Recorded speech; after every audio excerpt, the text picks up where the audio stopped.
Well, what was the thinking behind the delay in releasing policies? I just couldn't understand it, particularly when you had Albanese on the front foot since January. I mean, that's when the campaign started, essentially. And we have pre-poll voting now in record numbers. More than half the country went to the polls more than a week before election day. I mean, there's no point in waiting to release policies anymore. You have to be on the front foot. There wasn't enough time left to prosecute any of those policies, and a number of them were released and then walked back. I mean, it was a total blancmange. Who ever thought that would work?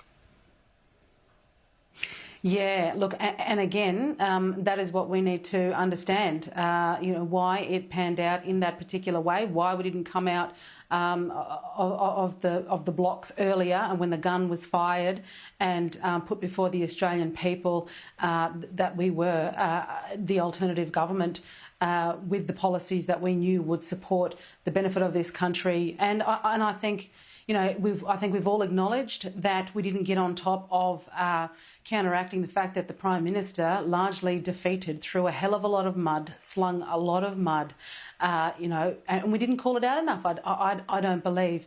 I mean, we were up against a largely left-leaning media, but we also can't be afraid of that. We have to challenge them. We have to go hard. We still have to draw that line in the sand, but I think when I had my bit of biffo with Sarah Ferguson, I made a very clear point that there was a lot of mudslinging, and when it sticks, it sticks. And that was also her angle in my interview with her.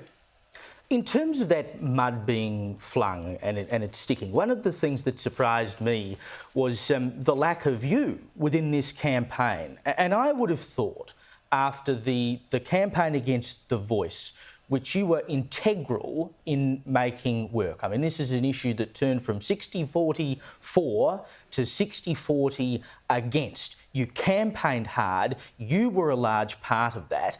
I would have expected to see you put forward as a big campaigner in this election. But for some reason, you weren't that visible. Why was that?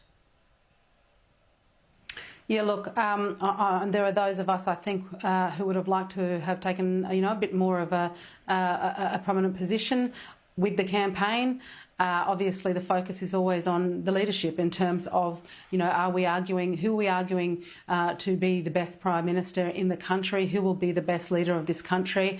And that was a fight between Peter Dutton and, of course, Anthony Albanese as well. Another really interesting factor I think we need to consider is just the effectiveness of Advance and their campaign. The fact that they've almost wiped out the Greens in the lower house.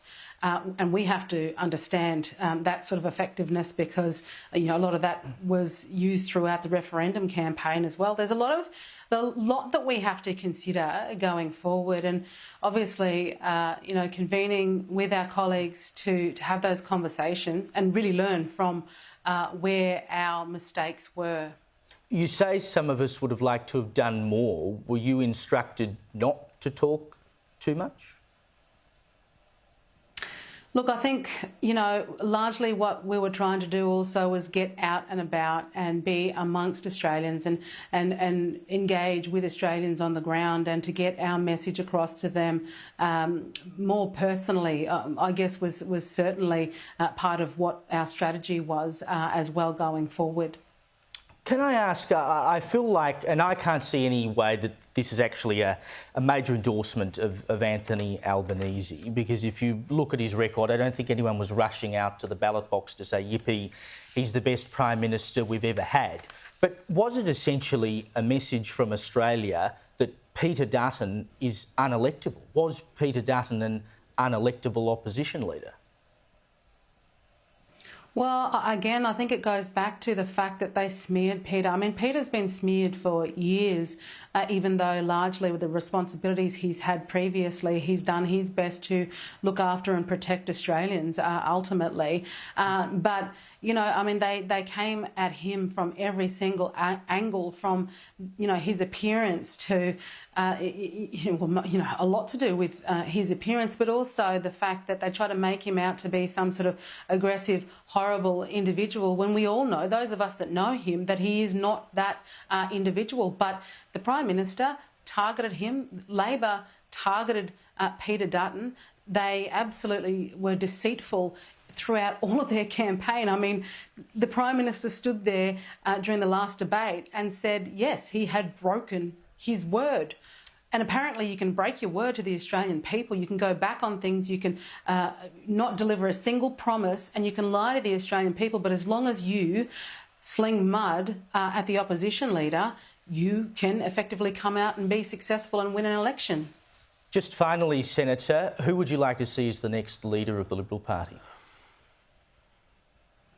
Well, obviously that's a decision for the Liberal Party to make amongst themselves. You know, that they've got a lot to do. They've got a lot of... they've got to reconvene. They've got to gather themselves again. I absolutely wish them luck going forward and in making that decision. You know, there's a few contenders, obviously, and for us in the Nationals party room, I mean, it's bittersweet, obviously, because we have maintained our seats, and you know, at least we can take with us the fact that we know that we are representing regional Australia, and the hopes and dreams of regional Australia, and we'll continue to fight for that going forward. We're not backing down now, and for me, my fire has just been stoked a hell of a lot more. As well it should, and as you mentioned before, gave it a red-hot go in Bendigo as well, which was quite extraordinary. I hope for your sake and the Nationals' sake that your coalition partner can get the proverbial together. Jacinta Price, thank you so much for joining me.